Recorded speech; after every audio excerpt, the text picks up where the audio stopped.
আসসালামু আলাইকুম সুপ্রিয় দর্শক মণ্ডলী। তারেক রহমান তার মায়ের কোলে। সুপ্রিয় দর্শক মণ্ডলী, আপনারা জানেন গতকাল বেগম খালেদা জিয়া, বিএনপির চেয়ারপারসন, সাবেক প্রধানমন্ত্রী, শহীদ প্রেসিডেন্ট জিয়াউর রহমানের স্ত্রী বেগম খালেদা জিয়া, তিনি লন্ডনে গিয়েছেন। লন্ডনে রওনা দিয়েছেন। কাতার সরকার, কাতারের সম্মানিত আমির, তিনি একটি বিশেষ বিমান, উন্নত মানের একটি বিমান পাঠিয়েছেন তার সম্মানে। প্রায় 80 বছর বয়স বেগম খালেদা জিয়ার, অনেক অসুস্থ, লিভার সিরোসিস, ডায়াবেটিক, উচ্চ রক্তচাপ সহ নানান রোগ ব্যাধিতে জর্জরিত। তিনি দীর্ঘ বছর অবরুদ্ধ, তাকে জেলে রাখা হয়েছে, জুলুমের শিকার তিনি। তাকে অবরুদ্ধ রাখা রাখা হয়েছে, তাকে বাড়ি থেকে বের হতে দেয়নি। বিভিন্ন ধরনের অন্যায় অত্যাচার তাকে করা হয়েছে। তাকে তার একটি বাড়ি থেকে বের করে দেওয়া হয়েছে, ক্যান্টনমেন্টের বাড়ি থেকে গুলশানের বাড়িতে বালুর ট্রাক দিয়ে আটকে রাখা হয়েছে। তাকে জেলে নেওয়া হয়েছে মিথ্যা মামলা দিয়ে। নানান কুৎসা রচনা করা হয়েছে তার বিরুদ্ধে, নানান প্রোপাগান্ডা ছড়ানো হয়েছে তার এবং তার পরিবারের বিরুদ্ধে। তার ছোট ছেলে মারা গেছেন, অনেক কষ্টে মারা গেছেন। তার মায়ের বিরুদ্ধে অত্যাচার দেখেছে, তার পরিবারের উপর অত্যাচার দেখেছে, তার বড় ছেলের উপর অত্যাচার হয়েছে, টর্চার হয়েছে, এগুলো আপনারা জানেন। যাই হোক, তিনি দীর্ঘ দিন যাবৎ উন্নত চিকিৎসা থেকে বঞ্চিত হচ্ছিলেন। তিনি, তার ছেলে লন্ডনে থাকেন, সেখানে তিনি গিয়েছেন, সেখানে উন্নত চিকিৎসা নেবেন। এই চিকিৎসার ব্যাপারে বাংলাদেশ সহ বিশ্ব মিডিয়াও জানে খালেদা জিয়ার চিকিৎসার ব্যাপারটা। এখানে লেডি লেন্দর দর্জি, শেখ হাসিনা রাষ্ট্র ক্ষমতায় ছিল অবৈধভাবে, ভারতের এজেন্ট। সে ক্ষমতা থেকে খালেদা জিয়াকে নানানভাবে অসম্মানিত করার চেষ্টা করেছে, কিন্তু রাখে আল্লাহ মারে কে বলে বলে একটা কথা আছে। তিনি, শেখ হাসিনা পালাতে বাধ্য হয়েছে দিল্লিতে, দিল্লির মাল দিল্লিতে চলে যেতে বাধ্য হয়েছে। খালেদা জিয়ার এখন রানীর সিংহাসনে। তো কী ধরনের রানীর সিংহাসনে সেটা আমিও আগে পূর্বে বলেছি, আপনারাও জানেন। অনেক সম্মান পেয়ে যাচ্ছেন। যেভাবে হোক তিনি লন্ডনে গিয়েছেন। তারেক রহমান দীর্ঘ বছর সেখানে রয়েছেন, 9/11-এর পর থেকে।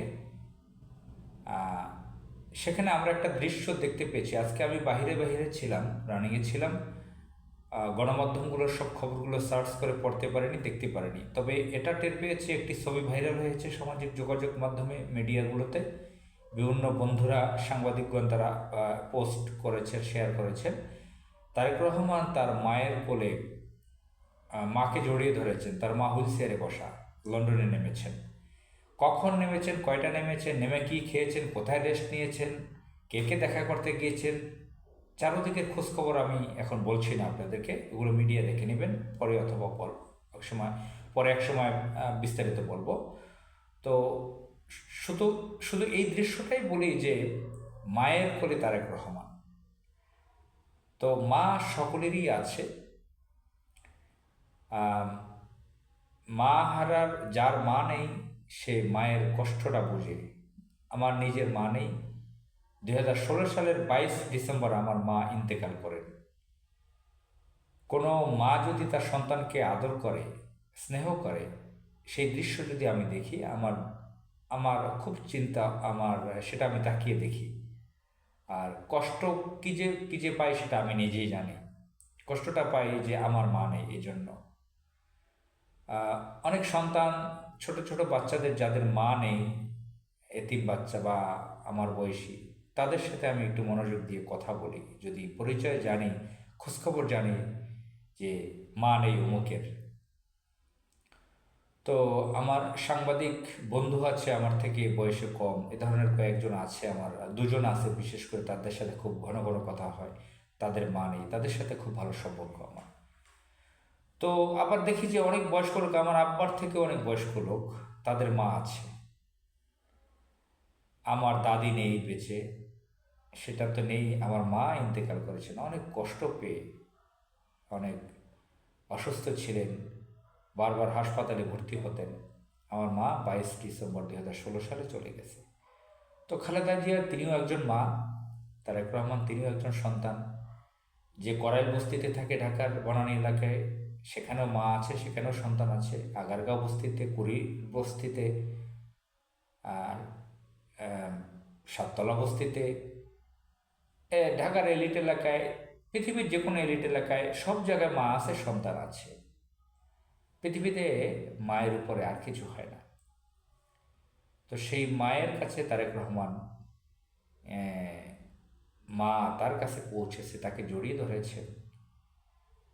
তো তারেক রহমানের উচিত এই চিন্তা রাখা, কখনো যদি তিনি প্রধানমন্ত্রী পদে বসতে পারেন, বাংলাদেশের মানুষের নিরাপত্তা নিয়ে চিন্তা করা, যাতে সকল সন্তান নিরাপদে থাকতে পারে, সকল সন্তান নিরাপদে থাকতে পারেন, সকল মা নিরাপদে থাকতে পারেন।